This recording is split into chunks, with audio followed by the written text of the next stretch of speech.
Bonjour à tous et bienvenue sur la chaîne YouTube de la médiathèque des Avenières. Cette semaine, je vous parle d'une bande dessinée, L'Enfant et la rivière de Xavier Coste, paru aux éditions Sarbacane. Si ce titre vous dit quelque chose, c'est normal, c'est l'adaptation du roman éponyme d'Henri Bosco, paru en 1945. Xavier Coste nous en a fait une bande dessinée magnifique de 108 pages. L'histoire se situe dans la campagne provençale. Il faut imaginer une ferme perdue au milieu des champs.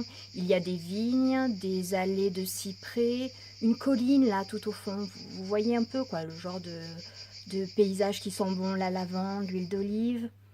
Bref, un joli paysage de vacances. Pourtant, ce qui peut paraître pour nous un agréable paysage de vacances est pour notre jeune héros pascalais d'un ennui effroyable. La seule chose qui lui paraît un tant soit peu digne d'intérêt, c'est cette rivière qui coule là-bas de l'autre côté de la colline, mais dont sa mère lui a formellement interdit de s'approcher. La fascination de Pascalet pour la rivière va être renforcée par la venue régulière d'un braconnier, appelé Bargabo, et qui vient régulièrement partager le fruit de sa pêche avec la famille.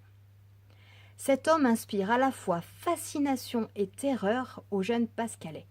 Un peu comme la rivière, quoi. Et puis vint le jour où les parents de Pascalet doivent s'absenter. Vous voyez où je veux en venir? Et oui, Pascalet va finir par franchir la colline pour aller voir la rivière interdite. Et là, il va vivre une série de péripéties dont je ne vous dirai rien pour vous laisser le plaisir de la lecture.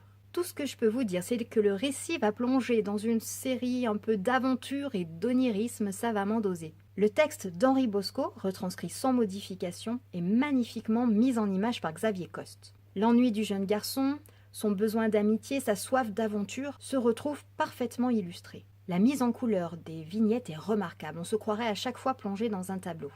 Elles retranscrivent aussi bien le passage des scènes de nuit et de jour que les états d'âme du jeune garçon. Le lecteur se retrouve alors plongé dans des ambiances colorées tout à fait différentes.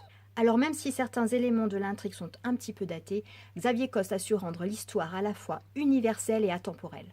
La beauté des illustrations, le mystère, l'aventure, autant d'ingrédients qui font de cette BD une belle lecture d'été.